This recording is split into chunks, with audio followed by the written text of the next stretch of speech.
Chicken తినే ప్రతి ఒక్కళ్ళకి ఫేవరెట్ ఐటెమ్ ఏంటి అంటే చికెన్ ఫ్రై అంటారు. అసలు చికెన్‌తో ఏది చేసినా బావుంటుంది. నాకైతే అంత ఇష్టం చికెన్. అండ్ ఇలా ఫ్రై చేసుకొని తినండి ఎంత బావుంటుందో. అండ్ వితౌట్ ఆయిల్ అంటే అసలు వేయకుండా అని కాదు. బట్ జస్ట్ 4, 5 టేబుల్ స్పూన్స్ కూడా అవ్వదు మనకి. ఇంకా తక్కువతోనే ఎంత టేస్టీగా ఉంటుందో తెలుసా? చాలా బావుంటుంది. బట్ గ్రేవీ అయితే రాదు. బట్ పప్పుచారులోకి కానీ, పప్పులోకి కానీ అసలు ఎంత బావుంటుందో ఒకసారి ట్రై చేయాలి కంపల్సరీగా. ఇదేంటంటే ఫస్ట్ చికెన్ మంచిగా క్లీన్ చేసేసుకొని, పసుపు, ఉప్పు వేసుకొని, తర్వాత అల్లం వెల్లుల్లి పేస్ట్, కారం, ధనియాల పొడి ఏసుకుంటే అది ఆప్షనల్ అనమాట. నేనైతే ఈసారే వేశాను. బట్ ఎప్పుడు వేయను. ఉంటే గనక గరం మసాలా కానీ, ధనియాల పొడి కానీ, జీలకర్ర పొడి కానీ ఈ మూడిట్లో ఏదో ఒకటేసుకోండి.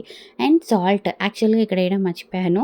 బట్ తర్వాత గుర్తొచ్చింది. అండ్ ఆయిల్ చూసారా నేను ఎంత తక్కువ వేశానో. అండ్ ఇదంతా ఏం చేయాలంటే మనకి చికెన్‌కి పట్టేసేటట్టు మంచిగా ఒక హాఫ్ ఎన్ అవర్ మ్యారినేట్ చేసి పక్కన పెట్టేసుకోండి.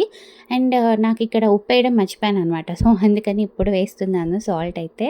ఇంకా ఏసాక మంచిగా కలుపుకొని దానిలోనే కరివేపాకు అండ్ అలాగే పచ్చిమిర్చి కూడా యాడ్ చేయండి. నేను యాక్చువల్‌గా ఏమైందంటే నేను చేసి చాలా రోజులయిపోయింది.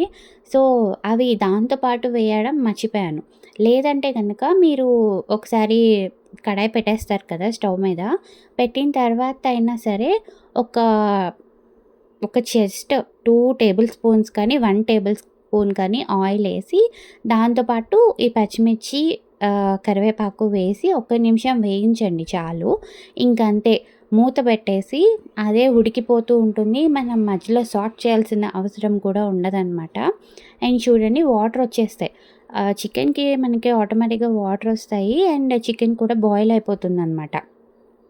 అండ్ టేస్ట్ అయితే మాత్రం ఇంక మీరు ఏమీ యాడ్ చేయనవసరం లేదు. అంటే మనం ఎంత తింటాం కారం మన ఇష్టం. దాన్ని బట్టి ఇంక మనం కారం, ఉప్పు అన్నీ వేసుకోవాలి. ఇక్కడ నా చికెన్ ఫ్రై అయితే ఆల్మోస్ట్ అయిపోయింది. చూడండి ఎంత డ్రైగా భలే ఉందసల. సూపర్ టేస్టీ యమ్మీ ఉంటుంది. క్రిస్పీగా కూడా ఉంటుంది. ఒకసారి అయితే ట్రై చేయండి తప్పకుండా.